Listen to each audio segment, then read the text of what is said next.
आज हम लोग बिहार सरकार की प्रमुख योजनाओं के द्वारा जो शुरुआत की गई है उसके बारे में विशेष जानकारी हम लोग देंगे। चूंकि अभी परीक्षा का माहौल है, इसलिए यह योजना को जानना अति अनिवार्य है। अगर इसको हम लोग मेहनत करें तो 1 से 2 नंबर आसानी से प्राप्त कर सकते हैं।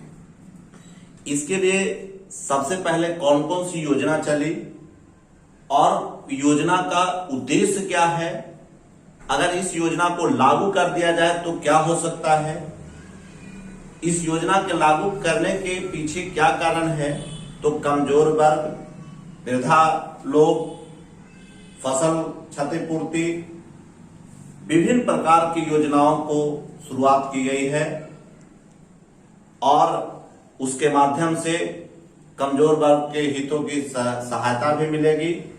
तो आज की कुछ प्रमुख योजनाएं इस प्रकार हैं। सबसे पहली परियोजना हम लोग चलेंगे, जल जीवन हरियाली। जल है तो जीवन है और जीवन तभी हरियाली होगी कि जब हम लोग अच्छे से जिएंगे।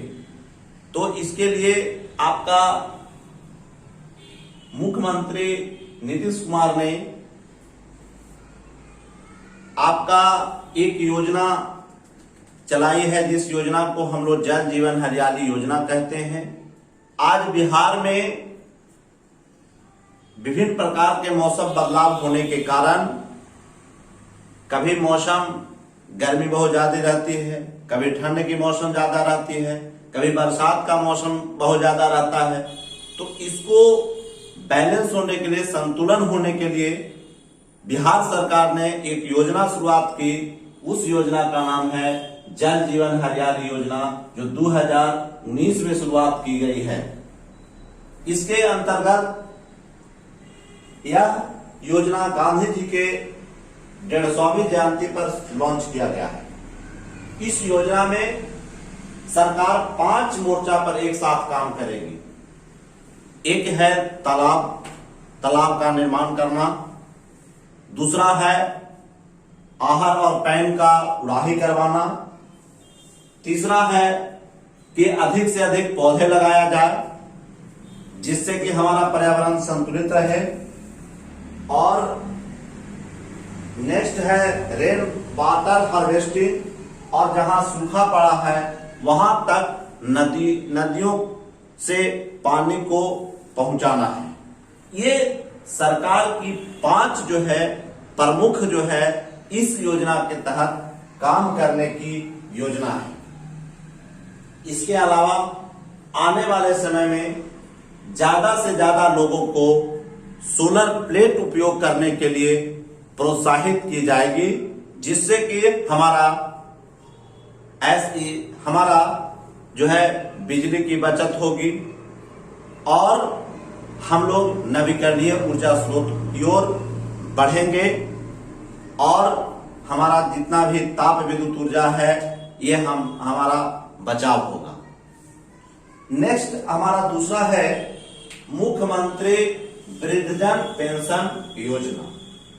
यह पेंशन योजना इसलिए शुरुआत की गई है कि अब तक जिन लोगों को वृद्धा पेंशन नहीं मिलता है, 60 वर्ष या 60 वर्ष से ऊपर लोगों को नहीं मिलता है, उसके लिए शुरुआत की गई है। इसके अंतर्गत बिहार सरकार ने 1 मार्च 2019 को universal old age pension scheme launch की है। यह भारत का सबसे पहला राज्य है जो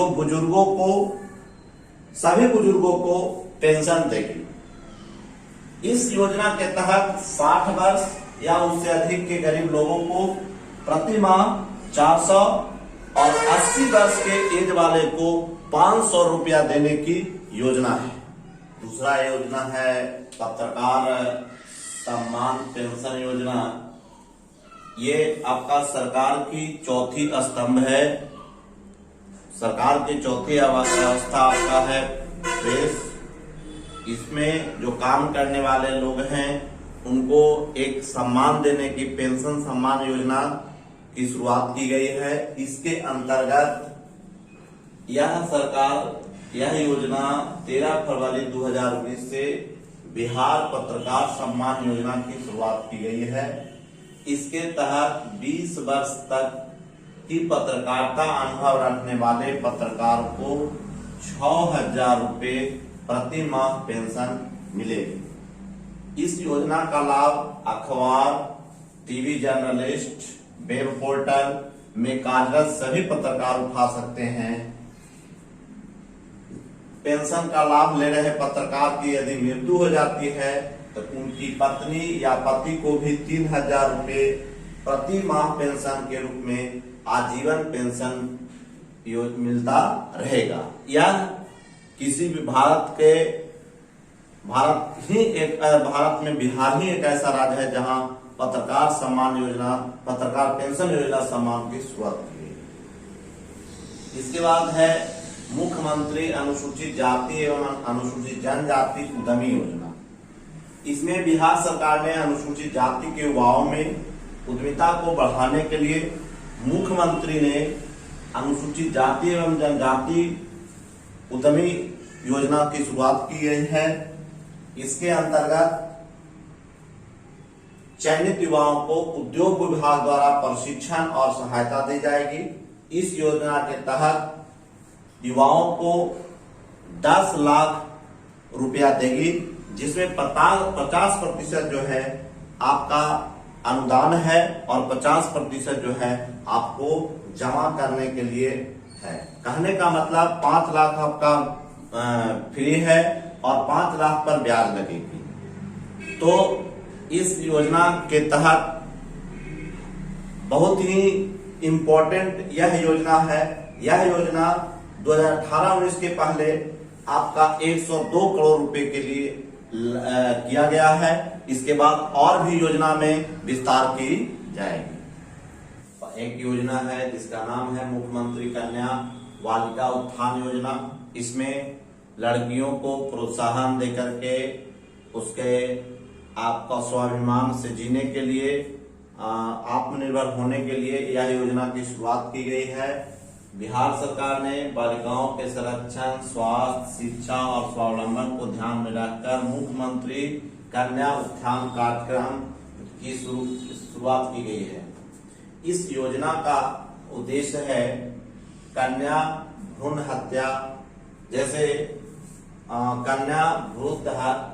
कन्याओं के जन्म, निबंधन और संपूर्ण टीकाकरण को प्रोत्साहन करना, लिंग अनुपात में वृद्धि लाना, बाल शिशु मृत्यु दर को कम करना, साथ ही कन्या शिशु के जन्म पर माता या पिता अभिभावक के बैंक खाते में 2,000 रुपया देने का भी प्रावधान किया गया है तथा 1 वर्ष पूर्ण होने पर आधार पंजीकरण कराने पर माता, पिता और अभिभावक को बैंक खाते में 1,000 रुपया देने का प्रावधान किया गया है।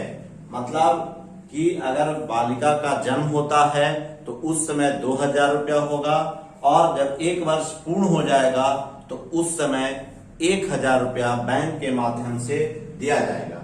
इस योजना का लाभ परिवार के 2 बच्चों तक ही सीमित है।